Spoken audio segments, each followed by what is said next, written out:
Bom dia a todos, bom dia a todas. O Instagram me informa que está chamando os seguidores que estão online para entrar aqui, então vamos esperar, né? Oi, Laís, bom dia. Laís, você que entrou aí como primeiríssima. Bom dia, querida. Você pode me dizer como é que tá a imagem e o som, por favor? Oi, Viviane, bom dia. Sejam bem-vindas todas, sejam bem-vindos todos. Mais um Papo das 10, quarta-feira, às 10 da manhã, toda quarta, né? Às 10 da manhã, um papo que a gente tem, uma conversa, né? Sobre autoconhecimento e autodesenvolvimento. Obrigado, Laís. Lembrando que autoconhecimento e autodesenvolvimento devem andar juntos, né? E o autoconhecimento, ele vem antes do autodesenvolvimento. A gente já conversou aqui sobre isso, que é aquela necessidade da gente conhecer aquilo que a gente quer reformar, aquilo que a gente quer melhorar, né? Então, primeiro, quando a gente está falando de desenvolvimento humano, a gente primeiro fala de autoconhecimento. Eu primeiro vou me conhecer. Eu primeiro vou conhecer as minhas características principais, o meu modo de operar. E aí tem vários recursos, vocês sabem muito bem que eu gosto muito do Enneagrama e da programação neurolinguística, ambos casadinhos. E esses dois recursos, né, eu gosto de me referir ao Enneagrama como um sistema, não como uma ferramenta, mas enfim, tanto faz. Esses dois recursos, esses dois sistemas, eles vão prover justamente ambos pilares para a gente do desenvolvimento humano, que é o autoconhecimento e o autodesenvolvimento. Sobre o Enneagrama, inclusive, eu já escrevi um romance literário. É o primeiro romance literário que trata de Enneagrama. Ah, André, mas eu já vi que tem um monte de autor aqui no Brasil e no mundo que fala sobre Enneagrama. Sim, mas eles falam com muita propriedade, eu tenho vários livros aqui em casa, sobre o Enneagrama enquanto uma técnica. Então, os livros são técnicos. Eles vão ensinar de uma maneira técnica, como manuais, sobre o Enneagrama. O meu romance, não. O meu romance tem esse componente do ineditismo, que é justamente tratar do Enneagrama nos meandros de uma história de ficção. Por isso que chama romance literário. Romance literário é um estilo de escrita, né? Em que a gente tem personagens fictícios, a gente tem uma trama, a gente tem mistérios, a gente tem acontecimentos não só reveladores, como transformadores na história, né? Que vão dando os rumos da história. Só que no caso do meu romance De Volta para Casa, uma jornada de alma, tem o Enneagrama por trás. Então, além de ler, se divertir, né? Passar o tempo, seja lá o que for, você vai aprender sobre o Enneagrama, porque tudo que tem ali dentro sobre o Enneagrama é fidedigno, é real a respeito desse sistema. Já os personagens não, os personagens são fictícios. Alguns baseados em pessoas reais. Os fatos também da história fictícia, tem muitos deles também baseados em fatos reais, mas a história é uma história de ficção. Até o ponto em que se fala de Enneagrama. Toda vez que fala de Enneagrama, a gente vai estar falando de Enneagrama real dentro do meu romance. Bom dia, Leuzinha. Bom dia, Renata. Renata, eu vi lá que acho que foi você, né, Renata, que postou um comentário. Vou estar lá na sua live e tal. E aí está, né? Bom dia com café, né, Renata? Esse aqui acho que já é o terceiro copo de café que eu tomo hoje, viu? E por falar em hoje, dia 6 de outubro, quarta-feira, 10h03, então tá na hora de começar, né, o papo de hoje, o assunto de hoje. Nós passamos na semana passada nós pulamos, né, nós não fizemos o papo das 10, estava tudo preparado para eu falar exatamente o que eu vou falar hoje, mas eu tive uma ocorrência, um chamado familiar, eu precisei atender um irmão meu, levá-lo no aeroporto em Guarulhos, e aí acabou que eu não pude fazer o Papo das 10. E tá tudo bem, né? Porque na nossa vida nós somos rotineiramente colocados diante de situações em que precisamos fazer escolhas. Isso acontece o tempo todo, né? E a gente até já falou sobre isso, né? Nós temos essas escolhas que são programadas, são as escolhas rotineiras da nossa vida, mas de repente vem assim uma situação que fala assim, ó, você tinha planejado isso, mas não vai rolar, tá? Porque você tem aqui uma outra necessidade que na sua escala de prioridade, de acordo com seus valores, de acordo com o seu tempo, você vai ter que colocar na frente, né? E aí a gente, flexível que é, né? O ser humano é muito flexível, a gente adapta tudo. Tudo bem? Então, bom dia para vocês que estão entrando ao vivo, que ainda vão entrar. Bom dia, boa tarde, boa noite para você que vai assistir esse vídeo depois, porque ele fica gravado no meu Instagram e no meu canal no YouTube. E hoje é o dia... Olá, olá, olá, olá. Vocês ainda estão por aí? Porque me caiu a internet aqui. Alguém pode me dar um toque? Quem está na sala ainda me ouvindo? Eu passei para o 4G aqui porque me parece que é alguma coisa com a minha internet. Alguém pode me dar um toque? Sim, Viviane. Poxa, obrigado, Viviane. Não é muito comum de acontecer isso não, mas aconteceu. Já tinha acontecido outra vez. Bom, vamos esperando o pessoal entrar, mais um minutinho. Mas eu estava dizendo que eu adoro começar a live falando isso, né? Que hoje é o dia mais feliz da minha vida. Hoje é o dia mais feliz da sua vida. Ah, eu acho que está todo mundo de volta aí, né? Então hoje é o dia mais feliz da minha vida, hoje é o dia mais feliz da sua vida, e quando a gente começa a jornada de 24 horas, travou, né, Renata? Eu mudei aqui da minha internet sem fio, né, que é de uma tal de Claro, /net, e que às vezes dá probleminha, e coloquei no 4G do celular. Se o meu pacote de dados permitir, a gente vai até o fim com o meu 4G mesmo. Oi, Luciana, bom dia. A gente começar o dia com uma frase positiva como essa, hoje é o dia mais feliz da minha vida, é fantástico.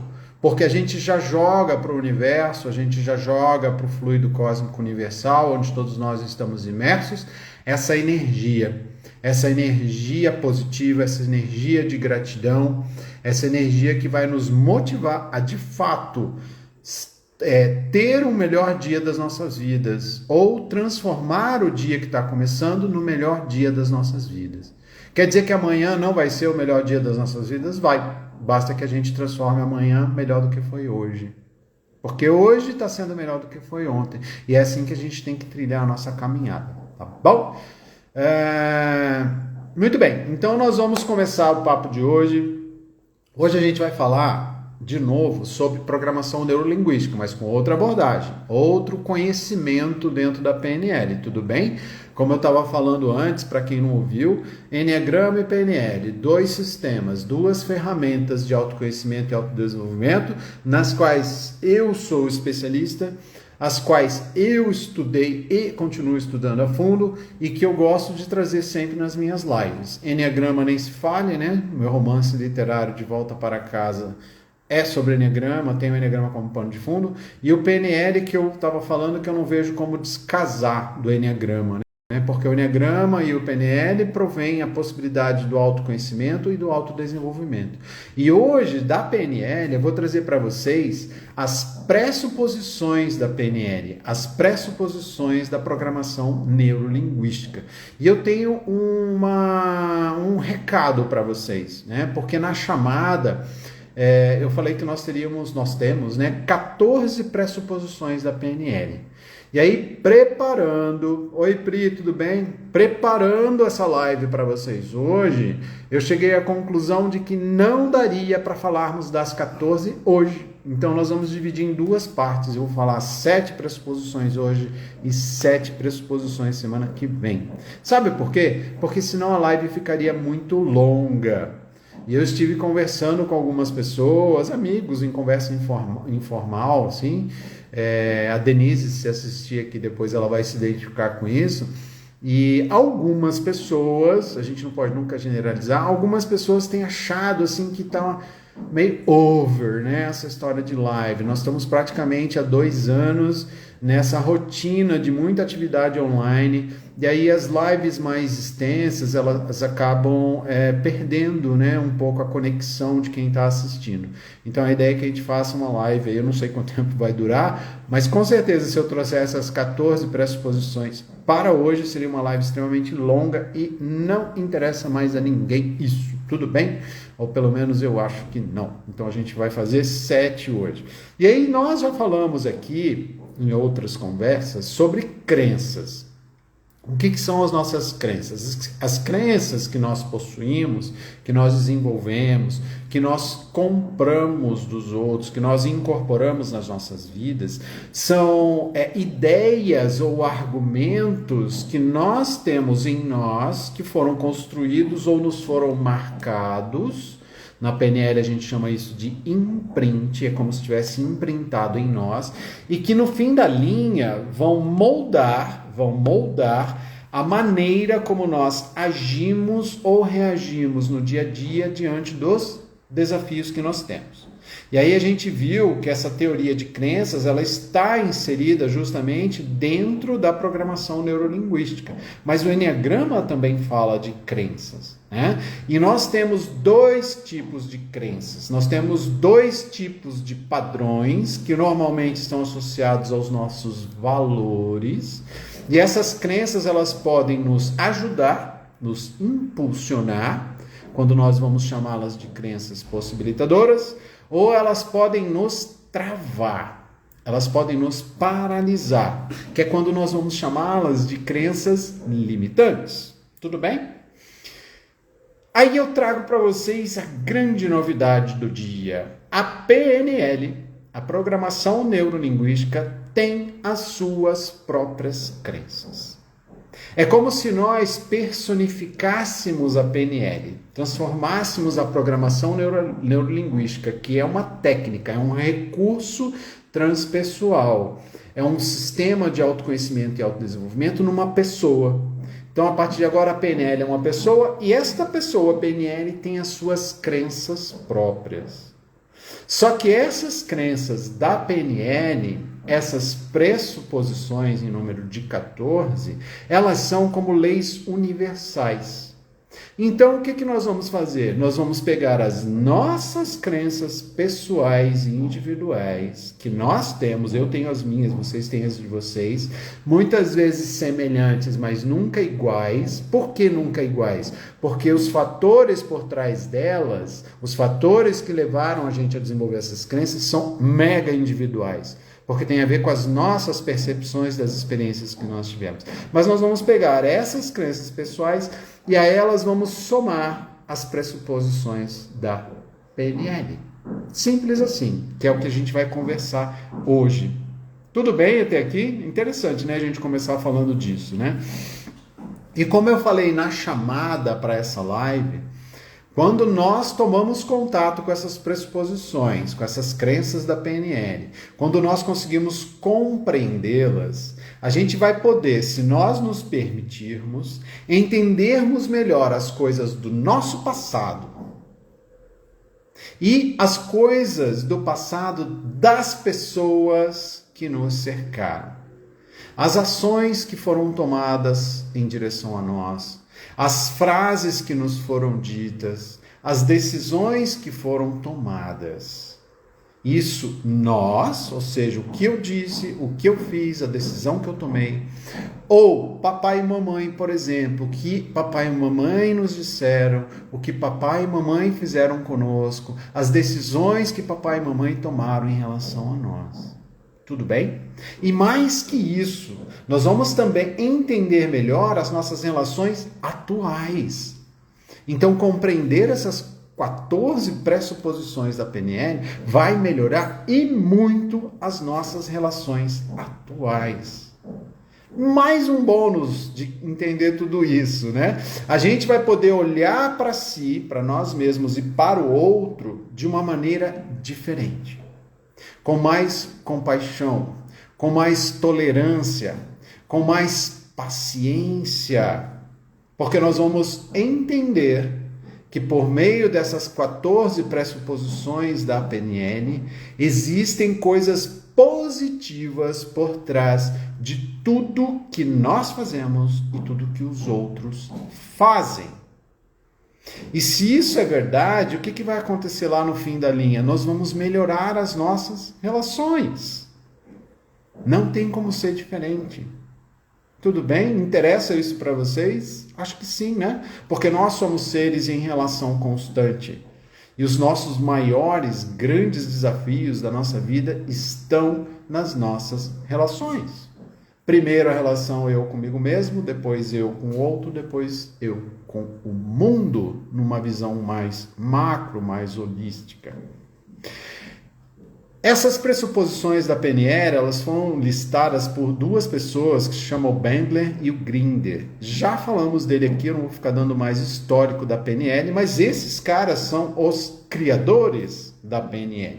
Então eles observaram um grupo de terapeutas num dos estudos deles, e aí trouxeram essas 14 pressuposições da PNL. E sem mais delongas, nós vamos começar a falar da primeira pressuposição da PNL, que nos diz o seguinte: as pessoas reagem ao seu próprio mapa da realidade e não à realidade em si.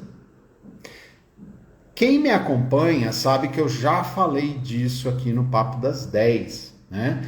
Porque, no fim das contas, o que essa pressuposição quer dizer é que cada um de nós enxerga o mundo da sua maneira, de acordo com o seu mapa de percepção, de acordo com o seu filtro mental, de acordo com a sua lente, a maneira como ele enxerga o mundo.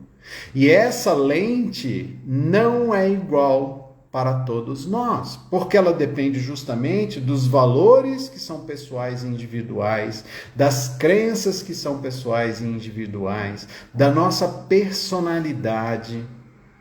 Portanto, dada uma realidade externa, que a gente pode também chamar de um fato, nós, eu e vocês, criamos uma outra realidade, que é a realidade interna. E a gente já transformou isso aqui num outro papo, em uma fórmula, lembra disso? A realidade interna do André, da Renata, da Priscila, da Leozinha, da Luciana, é igual a um fato ou uma realidade externa, mais a percepção que nós temos desse fato. Como a realidade externa ela não muda, um fato é um fato, né? Resta nessa fórmula, para que ela tenha um resultado diferente, apenas a percepção, a minha percepção, que é diferente da sua, que é diferente do fulano e do ciclano. Tudo bem? E isso acontece, na prática, nas nossas relações. As nossas interações com o mundo, elas não são feitas diretamente no mundo, mas num modelo próprio que nós temos em relação a esse mundo. Ou seja, a maneira como nós enxergamos o mundo. E como esse mapa da realidade, presta atenção, como esse mapa, como esse modelo de mapa, ele é individual, ele não é mais real ou melhor do que o outro. O meu mapa, ele não é mais real que o seu, ele não é melhor do que o seu. E aí reside a origem de todos os conflitos nas relações. Porque muitas das vezes, ou será que eu posso falar assim? Na maioria das vezes, nós temos a tendência de achar que o nosso mapa mental, que a nossa maneira de enxergar o mundo, que a nossa realidade interna é melhor que a do outro. E aí a gente tenta convencer o outro disso. Não só tentar convencer, muitas vezes a gente tenta impor a nossa percepção ao outro. E será que o outro vai aceitar isso?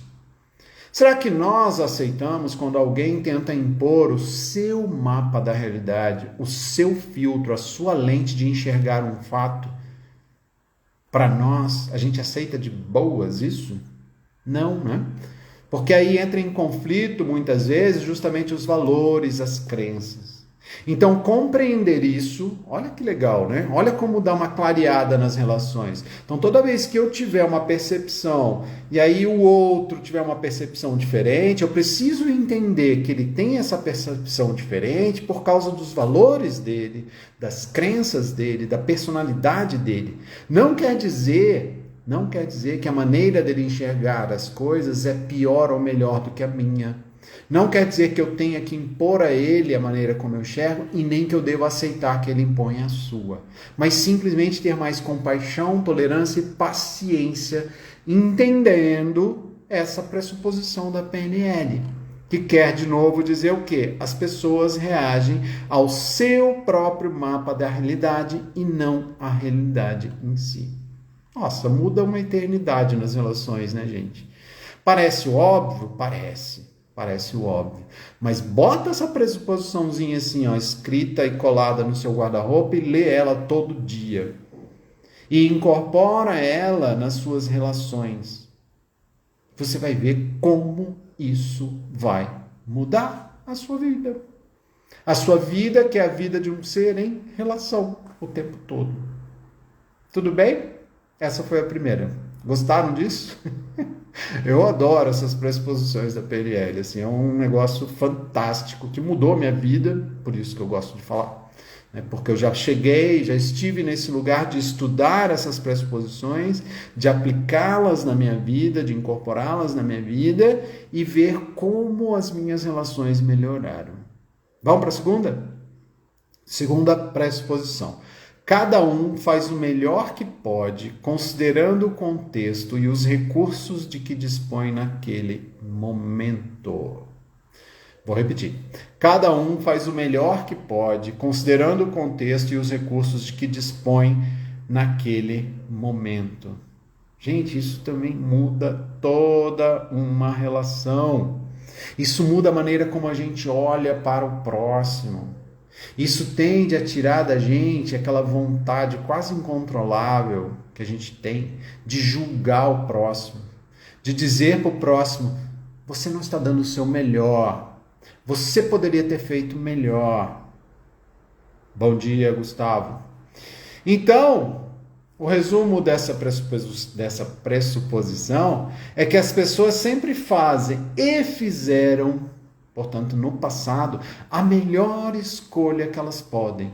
A melhor escolha que elas poderiam fazer, considerando as possibilidades do momento, dadas as suas capacidades e os recursos de que dispunham. E mais, a partir da sua percepção de mundo, que a gente acabou de falar na pressuposição número 1. Ah, como isso muda tudo. Sabe por quê? Porque esse julgamento que a gente fazia a nós mesmos antes de mais nada, sabe aquela coisa do se chicotear? Nossa, eu podia ter feito melhor. Nossa, eu errei nisso daqui. Como que eu pude fazer dessa maneira? E aí a gente passa esse julgamento para mamãe e papai, lá no passado. Eu sou assim porque mamãe fez desse jeito. Eu odeio minha mãe porque ela me educou dessa forma, porque ela me disse aquela frase, porque ela teve aquela determinada conduta com o mundo. E eu falo isso com muito carinho, porque eu tenho certeza que esse comentário ele reverbera em todos nós. Porque se não foi mamãe, foi papai, que nos deixou uma marca, talvez, de uma mágoa, de um momento em que nós esperávamos uma atitude deles e veio outra. E quando nós entendemos que eles fizeram o melhor que eles podiam, com os recursos que eles dispunham naquele momento, com as capacidades e habilidades que eles dispunham naquele momento, fica mais fácil de entender. Fica mais fácil de perdoar, inclusive. E quando eu falo recursos, não são só recursos materiais. Eu estou falando dos recursos emocionais. Eu estou falando dos recursos mentais, até mesmo intelectuais. Eu estou falando dos recursos da espiritualidade, da intuição de cada um de nós. Não fica melhor de olhar para as pessoas que impactam e impactaram a nossa vida dessa forma? Então, por mais esquisito que um determinado comportamento ou escolha possa nos parecer, do outro ou nosso, por mais lunático, diabólico ou mesmo bizarro, aquela pessoa, inclusive nós, estará ou esteve provavelmente fazendo o seu melhor, fazendo a sua melhor escolha que ela podia fazer naquele momento. Isso não quer dizer que a gente deva ser conivente com escolhas e comportamentos que vão contra os nossos valores, que nos magoem, que nos machuquem, que vão contra os nossos princípios éticos, por exemplo, ou contra as leis dos homens mesmo, né? Mas há nesse novo olhar, quando a gente abre esse olhar para entender que as pessoas estão sempre fazendo o seu melhor de acordo com os recursos, capacidades e habilidades que elas têm naquele momento, há nesse novo olhar, nesse novo entendimento, um portal que se abre para a gente se relacionar melhor. Fica mais fácil de entender o próximo e, como eu falei, de perdoar quando o caso é de perdão.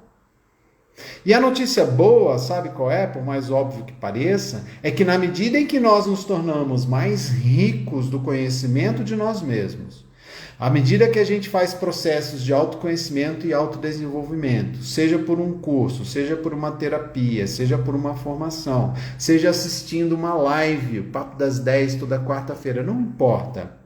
À medida que nós vamos nos tornando mais ricos em relação ao conhecimento que temos de nós mesmos e, portanto, otimizando, tornando melhores nossos padrões de pensar, de sentir e de agir, nós vamos expandindo a nossa consciência, nós vamos ganhando novos recursos ou despertando os recursos que estavam adormecidos em nós seremos capazes de fazer melhores escolhas.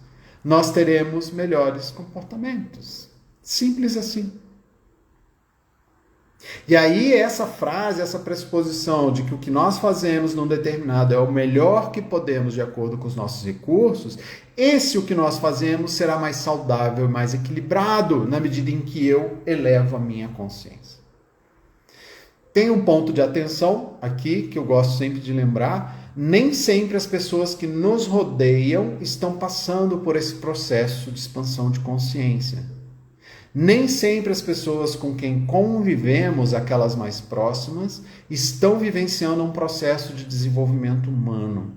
Então, muitas vezes, nós destoamos deles, nós passamos a ter comportamentos melhores, mais saudáveis, mais equilibrados, e eles continuam com o mesmo comportamento anterior.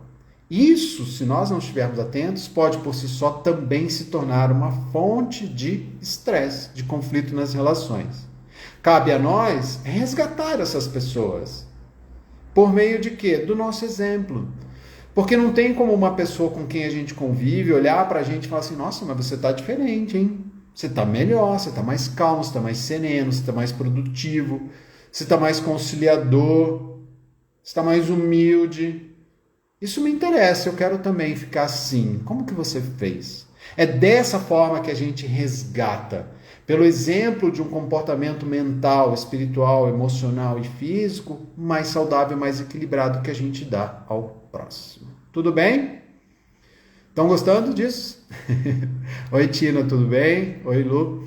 Vamos lá para o terceiro? Então, terceira pressuposição da programação neurolinguística. Todo comportamento tem uma intenção positiva. Todo comportamento tem uma intenção positiva. E como isso muda tudo também nas nossas relações. Inclusive na relação conosco mesmo. E isso pode causar, essa pressuposição, ela pode causar um certo bug de entendimento. Por quê?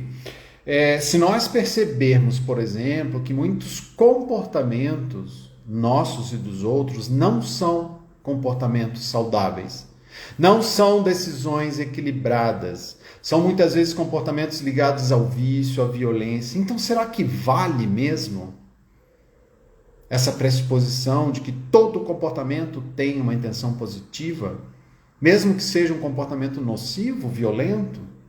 Sim, pior que sim.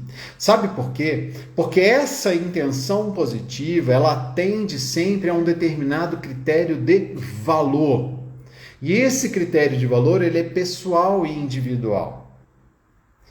Se esse critério de valor não for edificante, não for nobre, essa intenção positiva na atitude, na decisão e no comportamento também não será. Mas para aquela pessoa haverá uma intenção positiva. Conseguem compreender isso? É possível, inclusive, que o critério de valor que busca ser atendido, portanto, a intenção positiva por trás de um comportamento, seja inconsciente. A pessoa sequer sabe desse critério de valor. Está lá no inconsciente dela, né? O fato é que o nosso inconsciente, ele existe, ele está o tempo todo trabalhando para nos proteger. Ele está o tempo todo trabalhando para que a gente obtenha algo de positivo nas nossas decisões, nas nossas escolhas e nos nossos comportamentos. Mesmo que pareçam nocivos, prejudiciais ou agressivos, sempre tem um propósito positivo que está guardadinho lá no nosso inconsciente. André, tá confuso. Tá paradoxal. Dá um exemplo. Vou dar um exemplo sim. Vamos lá. Se alguém grita conosco, ou se nós gritamos com alguém. Já passaram por essa situação? De alguém ter gritado com você ou de você ter gritado com alguém? Levanta a mão, né? Já aconteceu comigo, as duas coisas, tá? Vamos analisar isso? É possível, provável até, que esse comportamento que claramente numa relação não é um comportamento saudável e equilibrado, seja um reflexo do nosso inconsciente agindo para que nós nos façamos ser ouvidos, reconhecidos. Que o nosso interlocutor, seja ele quem for, nos ouça literalmente. Reconheça que nós temos uma opinião sobre aquele determinado assunto, por exemplo. Então, gritar é saudável? Não é saudável. Não é saudável para quem ouve o grito, não é saudável para quem grita. Mas tem aí uma intenção positiva gravadinha lá no nosso inconsciente? Sim. E aí é interessante a gente notar que ter uma intenção positiva não significa que o comportamento é positivo. Porque é óbvio, poxa, André, você está falando que a pessoa grita porque ela quer ser ouvida, mas quem quer ser ouvido não grita, argumenta. Óbvio, isso é óbvio para mim, é óbvio para você, mas não é óbvio para o ego de algumas pessoas. Não é óbvio para o inconsciente daquela pessoa que naquele momento encontrou este recurso associado a um valor para mostrar uma intenção positiva de querer ser ouvido, querer ser reconhecido. Ficou mais claro agora? Eu falei lá no início, dá um bug de entendimento essa pressuposição de que há por trás de todo comportamento uma intenção positiva. Tudo bem até aqui? Vamos para o quarto?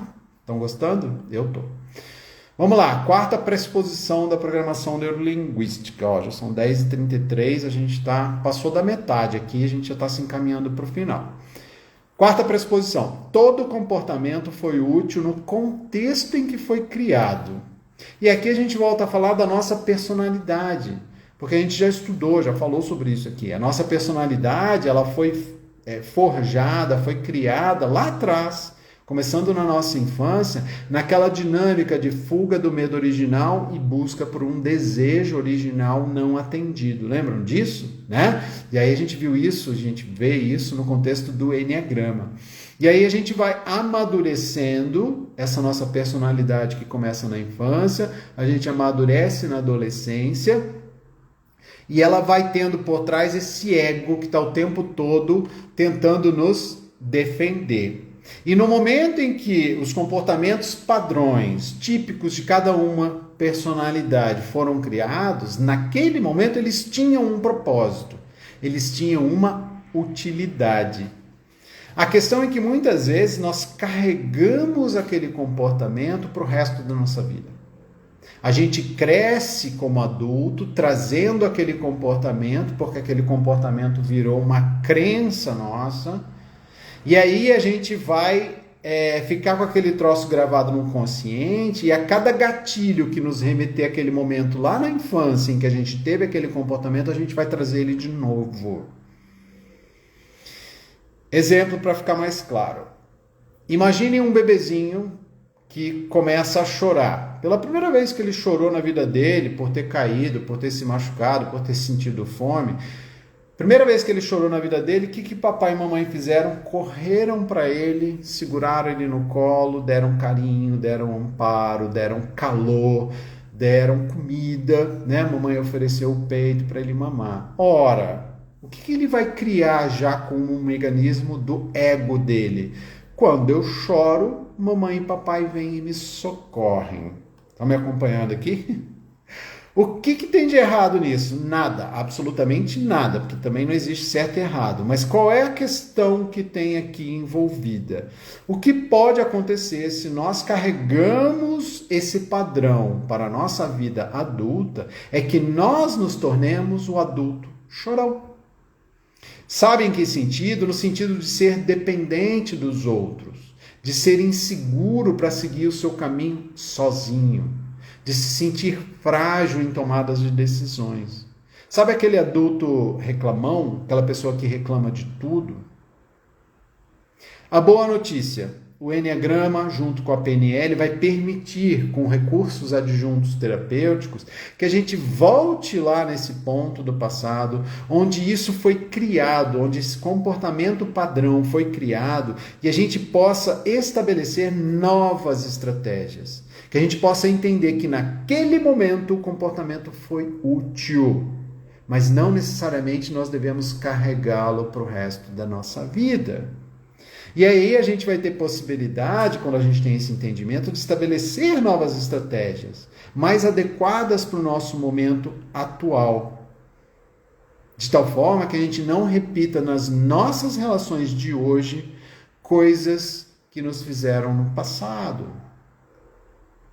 Papai e mamãe nos magoaram no passado, mas havia aí uma intenção positiva, que nós já falamos hoje. Havia aí uma utilidade, que é o que nós estamos falando agora, mas não obrigatoriamente eu preciso repetir aquele comportamento com meu filho, com meu marido, com a minha esposa, com meu namorado, com meu colega de trabalho, com meu amigo. Percebem isso? E nós temos sim a tendência de incorporar esses padrões lá na infância e replicá-los quando na fase adulta. Por isso, processos de autoconhecimento e autodesenvolvimento, para que a gente identifique esses padrões que não são tão saudáveis e equilibrados e rompa. Estabeleçamos novas estratégias de acordo com uma consciência mais ampliada. Tudo bem? Quinta pressuposição, não existem erros, apenas resultados. Isso aqui também dá uma confusão danada na hora de entender. E eu adoro isso. Sabe por quê? Essa pressuposição de que não existem erros, apenas resultados, ela tira de mim, um Enéatipo 1 perfeccionista, um peso enorme dos meus ombros. Porque eu me cobro disso, eu me cobro para não errar. E a fórmula é muito simples. Para cada ação nossa, nós obteremos um resultado. É isso que quer dizer essa pressuposição. É como se fosse aquela terceira lei de Newton, sabe a lei de ação e reação que a gente estudou nos bancos escolares? Então perceba, a uma ação corresponde uma reação. Ou não existem erros, apenas resultados. Eu não estou qualificando esses resultados. Eu estou apenas dizendo que existe uma ação que vai levar a um resultado. E aí entra o pulo do gato. Porque ao invés de a gente dizer que esse resultado é bom ou ruim, certo ou errado, nós vamos ver se esse resultado está nos aproximando dos objetivos que queremos ou nos afastando deles. Simples assim. Se esse comportamento que eu tenho está me levando a resultados que me aproximam dos meus objetivos de vida, o que eu vou fazer? Vou persistir nesses comportamentos. Vou até ampliá-los, vou potencializá-los. Mas se esses resultados não estão indo em direção ao que eu quero, se estão me afastando dos meus objetivos, eu preciso mudar. E aí, ao invés de nós olharmos para um resultado ou para um comportamento e dizer, nossa, eu errei, eu vou apenas dizer, não, eu apenas não alcancei o resultado que eu queria fazendo dessa forma. E aí eu vou fazer o quê? Diferente. O que nos remete à próxima pressuposição da PNL. Porque se nós continuarmos fazendo as coisas da mesma maneira, nós continuaremos a obter os mesmos resultados. Essa é a sexta pressuposição da PNL, que emenda com essa anterior que eu falei. Parece óbvio, mas muitas pessoas têm dificuldade em entender essa pressuposição. Sabe aquele famoso cabeça dura? Aquela pessoa que quebra a cara porque fez alguma coisa de uma determinada maneira, e aí no dia seguinte ele vai fazer igualzinho. Ele vai fazer absolutamente igual ao que ele fez. E aí você olha para ele e fala assim, cara, você fez dessa forma ontem e o resultado que você obteve não foi bom. Você vai repetir? Vai fazer igualzinho? Sabe o que vai acontecer? Você diz para ele assim, vou te contar um segredo. O seu resultado vai ser o mesmo. Então muitos de nós queremos mudar coisas na nossa vida, mas a gente não quer pagar o preço, que não é caro, de mudar a nossa maneira de fazer as coisas. A gente fica na inércia, a gente fica na zona de conforto, fazendo as coisas da maneira que conhecemos, porque é seguro. É seguro porque conhecemos o resultado, mesmo que o resultado seja ruim, mas eu sei qual será. E aí a nossa vida paralisa, estanca. Então a lição é, quer um resultado diferente na sua vida, em qualquer área da sua vida? Faça diferente. Ah, André, mas eu não sei fazer diferente. Então você busca os recursos que você pensa que não tem, fora. Vai fazer um curso, vai fazer uma formação, vai assistir uma live, vai ler um livro, não importa. Recursos não faltam. Tudo bem? E a última pressuposição de hoje, a pressuposição número 7, que nos diz o seguinte, sobre recursos justamente. Nós, pessoas, seres, temos ou podemos criar todos os recursos que necessitamos para agir efetivamente. Faz sentido para vocês isso? Porque nós já falamos também aqui em outras lives que nós temos internamente tudo o que nós precisamos. Muitas vezes esses recursos estão adormecidos e a gente precisa fazer eles despertarem, para que a gente possa agir, para que a gente possa entrar em ação e fazer acontecer. E se nós acreditamos que não temos todos esses recursos, a gente vai buscar. Vamos buscar por esses recursos. Muitas vezes a gente diz, por exemplo, que a gente não tem força, não tem coragem, não tem condição de enfrentar determinado problema, determinado desafio, que somos ou estamos fracos neste momento para reagir a esta ocorrência na minha vida, que somos inseguros. Neste momento, André, onde que eu vou buscar minha força, minha energia, minha fé? Sabe aonde? No passado. Porque não é possível que nós, no momento da vida que estamos, não tenhamos lá no passado, na nossa história de vida, algum momento em que, diante de um desafio, nós buscamos forças para reagir, nós buscamos força para nos levantar. Todos nós temos essa experiência. Então, se hoje nós estamos passando por um desafio, diante do qual a gente fala assim, nossa, não vou dar conta, para, medita, reflete, volta no passado que você vai ver que lá atrás, em algum momento, você encontrou forças para enfrentar um grande desafio na sua vida. Não precisa ser um desafio igual ao que está se apresentando para você hoje. Mas a força que você teve lá atrás é a mesma que você precisa para lidar com o seu desafio de hoje. E existem recursos da programação neurolinguística, existem recursos do Enneagrama, existem recursos da psicologia transpessoal, na qual eu sou pós-graduado, que vão nos ajudar a acessar a acessar essas forças internas nossas que muitas vezes estão adormecidas. Ah, André, mas eu não faço terapia, eu não sou especialista em Enneagrama nem em PNL. Vá atrás desses recursos. Me acompanhe aqui no Papo das 10, toda quarta-feira, ou vá atrás de outros profissionais que trabalham com autoconhecimento e autodesenvolvimento. Busque uma formação, busque um curso, busque um terapeuta, faça um processo terapêutico, faça um processo de coaching, se for o caso. Tá bom? Mas tudo isso está disponível para nós. Então essas foram as 7 pressuposições da PNL. Olha aí, 44 minutos a gente ficou falando. E faltam mais 7 pressuposições. Como eu falei no início, nós encerramos por aqui hoje, para essa live não ficar muito longa. Mas eu espero vocês na quarta-feira que vem, para a gente completar essas 7 pressuposições da PNL. Elas são fantásticas, tanto quanto as de hoje. É muita informação. Eu super recomendo que esse vídeo ele seja assistido de novo por vocês. Façam anotações, anotem essas 7 pressuposições. Depois eu vou fazer um post, eu acho, né? Colocando todas elas lá para vocês guardarem direitinho, tá bom? Eu faço um carrossel com as 7 pressuposições de hoje. E aí semana que vem a gente fala sobre as 7 que ficaram faltando, tá bom? Gratidão a vocês que vieram aqui, que estão aqui, né? Agora ao vivo. Gratidão àqueles que vão assistir esse vídeo depois.